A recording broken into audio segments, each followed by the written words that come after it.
قیامت کا منظر ہوگا، میں اپنی بیگم سے کہوں گا میں تمہیں نہیں پہچان۔ ارے تم کہتے ہو کہ اس کا نام پوچھتے، اس کا پتہ پوچھتے، ارے نہ جانے کیا ہو گیا تھا، ہماری عقل پر پردے پڑ گئے تھے، ہم تو اس کے حسن میں ایسے کھو گئے تھے، ارے جب وہ بولتا تھا نا تو اس کے منہ سے ایک طرف سے ایک آواز آئے گی، ایک آواز آئے گی، امتی امتی، واہ یا رسول اللہ، ہم آپ پہ صحابہ کی زندگی سے مومن کی فراست کی ایک عجیب مثال پیش کرتا ہوں۔ جب حضرت عمر بن عاص رضی اللہ تعالیٰ عنہ نے کیساریہ کو فتح کر کے غزہ کا محاصرہ کیا تو وہاں کے گورنر نے ان کے پاس پیغام بھیجا کہ آپ گفتگو کے لیے کوئی آدمی میرے پاس بھیجیے۔ حضرت عمر رضی اللہ تعالیٰ عنہ ایک عام آدمی کی حیثیت سے خود تشریف لے گئے اور گفتگو شروع کی۔ غزہ کا گورنر ان کے حکیمانہ انداز گفتگو اور جرأت و بے باکی سے بڑا متاثر ہوا۔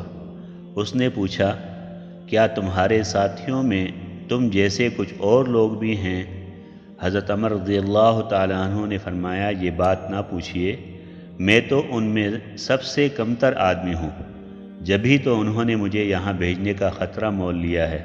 غزہ کے گورنر نے یہ سن کر انہیں کچھ تحفے دینے کا حکم دیا اور ساتھ ہی دربان کے پاس حکم لکھ کر بھیج دیا کہ جب یہ شخص تمہارے پاس سے گزرے تو اسے قتل کر کے اس کا مال چھین لو۔ حضرت عمر رضی اللہ تعالیٰ عنہ جب واپس جانے کے لیے مڑے تو راستے میں غسان کا ایک عیسائی ملا۔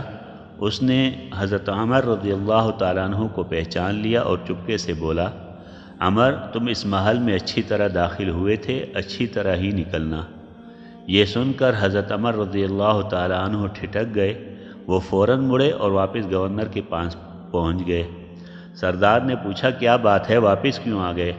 حضرت عمر رضی اللہ تعالیٰ عنہ نے جواب دیا، آپ نے مجھے جو تحفے دیے ہیں میں نے انہیں دیکھا تو اندازہ ہوا کہ یہ میرے چچا زاد بھائیوں کے لیے کافی نہیں ہیں، لہذا میرے دل میں یہ آ رہا ہے کہ میں اپنے 10 بھائیوں کو آپ کے پاس لے آؤں، آپ یہ تحفے ان سب میں تقسیم کر دیں، اس طرح آپ کا تحفہ ایک کے بجائے 10 آدمیوں کے پاس پہنچ جائے گا۔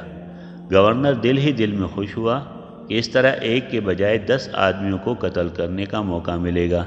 چنانچہ اس نے کہا کہ تم ٹھیک کہتے ہو، انہیں جلدی سے لے آؤ، اور یہ کہہ کر دربان سے کہلا دیا کہ اب اس شخص کو جانے دو۔ حضرت عمر رضی اللہ تعالیٰ عنہ محل سے نکل کر دور تک مڑ مڑ کر دیکھتے رہے، اور جب خطرہ کی حدود سے باہر نکل گئے تو فرمایا، آئندہ ان جیسے غداروں کے پاس نہیں آؤں گا۔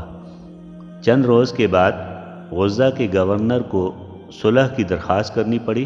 اس مقصد کے لیے وہ خود مسلمانوں کے پاس آیا، اور جب حضرت عمر رضی اللہ تعالیٰ عنہ کے خیمے میں داخل ہو کر انہیں امیر لشکر کی حیثیت سے بیٹھا دیکھا تو اس کی حیرت کی انتہا نہ رہی۔ اس نے بوکھلا کر پوچھا، کیا آپ وہی ہیں؟ حضرت عمر رضی اللہ تعالیٰ عنہ نے جواب دیا، جی ہاں، میں تمہاری غداری کے باوجود زندہ ہوں۔